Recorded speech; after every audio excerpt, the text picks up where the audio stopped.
Hey everyone, happy day after Resurrection Sunday. I hope it went well for you, whatever church you were at, wherever you worshiped at. Let us know below what church you were at so we can worship with you that God is good and He's not just in one building, He's everywhere. So let us know where you went, and even a point that stood out to you about the Resurrection Sunday that you got to hear.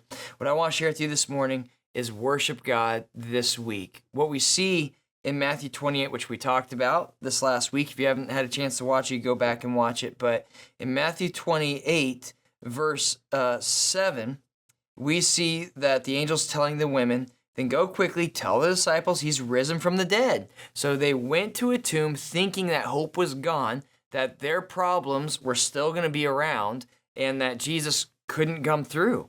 But he rose again, conquering all of our fears, our doubts, our worries. And then in verse 9, it says, just then Jesus met them and said, greetings. They came up, took hold of his feet, and worshiped him. So remember, in Matthew chapter 4, the temptation happened with the devil and Jesus.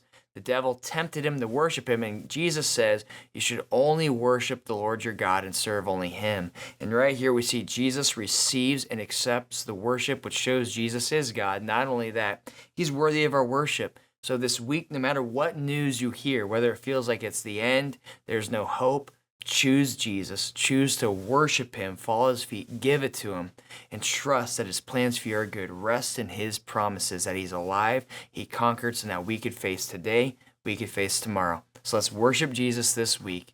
See you next time.